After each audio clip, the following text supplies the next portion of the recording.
विद्यार्थी मित्रांनो, आज आपण जिओग्राफीमधील भारताच्या भूसीमेला लागून असलेल्या देशांच्या सीमा बघणार आहोत।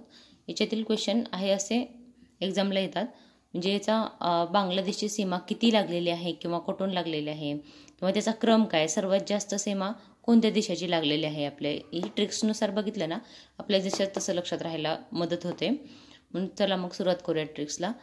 बचपन में भूत आया, बचपन म्हणजे ब वरून बांगलादेश, बांगलादेशची सीमा आहे 4096 किलोमीटर आपल्या भारतासोबत, आणि चीनची सीमा आहे 3917 किलोमीटर, आणि पाकिस्तानची सीमा आहे 3310 किलोमीटर, नेपाळची सीमा आहे 1752 किलोमीटर, आणि म्यानमारची सीमा आहे 1458 किलोमीटर, भूटानची सीमा आहे 587 किलोमीटर, आणि अफगाणिस्तानची सीमा आहे 80 किलोमीटर। आपल्याला एक्झाममध्ये असाही क्वेश्चन विचारला जाऊ शकतो की कोणत्या देशाची सर्वात कमी सीमा आपल्या भारताला लागलेली आहे, तर अफगाणिस्तानची फक्त 80 किलोमीटर एवढी सीमा आपल्या भारताला लागलेली आहे, व सर्वाधिक म्हटलं तर बांगलादेशची आहे।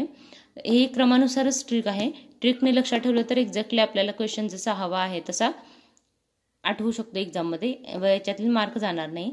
ही ट्रिक्स खूप फनी आहे, ही लक्षात ठेवण्यासाठी ही खूप सोपी आहे। तर व्हिडिओला लाईक करा, शेअर करा आणि चॅनलला सबस्क्राईब करा। थँक्यू।